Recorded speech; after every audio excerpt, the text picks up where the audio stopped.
ওই যে আবুল সরকার আল্লাহর কথার কোনো গোয়া মাথা আমি কিছুই পাই না।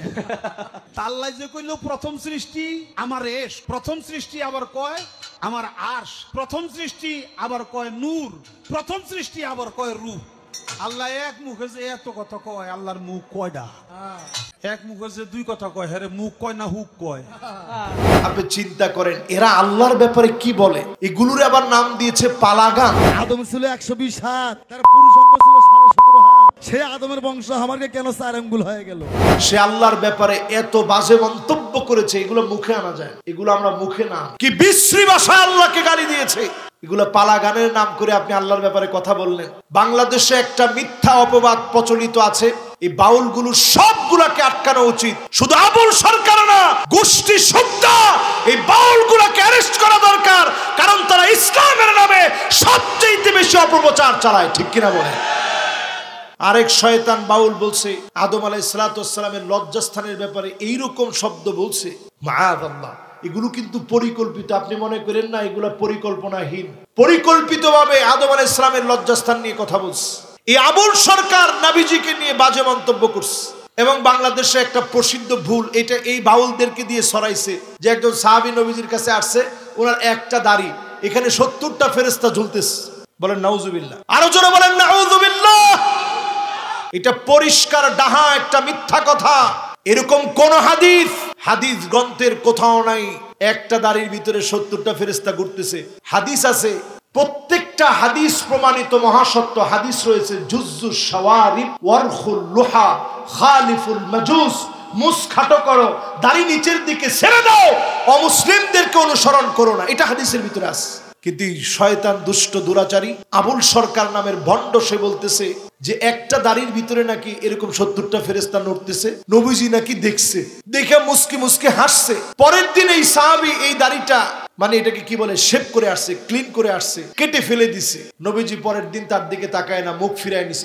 এই ওয়াজ আপনারা শুনছেন না বাংলাদেশে? এই ওয়াজের প্রবর্তক হচ্ছে বাউলরা। বাংলাদেশে যত ফাউল ওয়াজ, মিথ্যা ওয়াজ, কোরআন সুন্নাহর বাহিরের বানোয়াট ওয়াজ, এগুলা বাউলদের থেকে আমাদের মধ্যে এক সময় ডাইভার্ট হয়ে চলে আসছে। এই বাউলরা এগুলোর উৎপত্তি ঘটাইছে বিভিন্ন জায়গায়। আগে তো বাউল গান, জারি গান, শাড়ি গান এগুলা ছিল। তাফসির মাহফিলের প্রবর্তক হচ্ছেন আল্লামা দেলওয়ার হোসেন সাইদি রহমতুল্লাহ আলাইহি।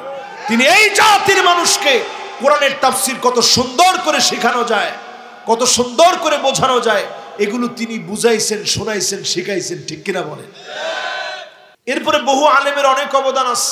শেখুল হাদিস আল্লামা আজিজুল হক রহমতুল্লাহ আলাইহি, মুফতি ফজলুল হক আমিনী রহমতুল্লাহ আলাইহি, চরমনায়ের পীর সাহেব হুজুর রহমতুল্লাহ আলাইহি, মরহুম যারা চলে গেছেন জুনায়েদ বাবনগরী রহমতুল্লাহ আলাইহি, আহমদ শফি রহমতুল্লাহ আলাইহি সহ ওনারা সবাই অবদান রাখছে। দেখি এই ময়দানটা এত সুশোভিত, এত সাজানো, এত গুছানো হয়েছে। কিন্তু এই সমস্ত বাউলদের ব্যাপারে সতর্ক হন, এদের কারণে জমিনের ভিতরে ভূমিকম্প হচ্ছে।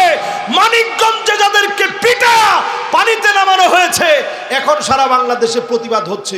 যেখানেই প্রতিবাদ হবে ওইখানেই বাধা দেওয়া দরকার, ওইখানেই তাওহীদি জনতার আন্দোলন করা উচিত। ঠিক কিনা বলে?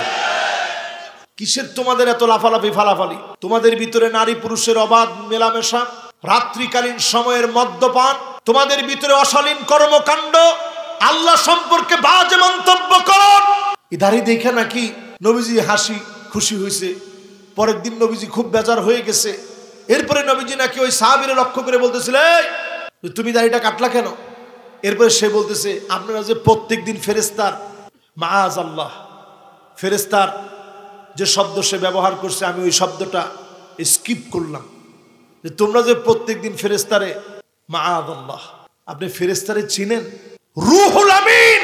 ফেরেশতাদের ব্যাপারে আমরা অনেক সময় অনেক কথা বলে ফেলি। ফেরেশতাদেরকে আল্লাহ রাব্বুল আলামিন জিবরিল আমিনকে বলছে রুহুল আমিন। জোরে করে আল্লাহু আকবার। সাবধানে কথা বলেন ফেরেশতাদের ব্যাপারে।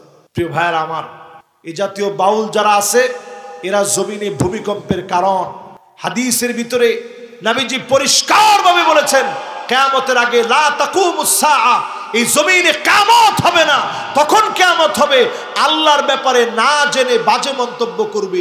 বাউল একটার দুইটা না, আমি বলবো প্রত্যেকটার কথাগুলোকে আপনারা এখন খুঁটে খুঁটে বের করেন, ফেসবুকে ছড়া দেন, এবং প্রত্যেকটা বাউল যারা ইসলামকে আঘাত করে কথা বলেছে আইনানুগ ব্যবস্থা তাদের ব্যাপারে নিতে হবে। আমার অ্যাডভোকেটদেরকে বলবো এদের বিরুদ্ধে দাঁড়ায় যেতে হবে, ঠিক কিনা বলেন?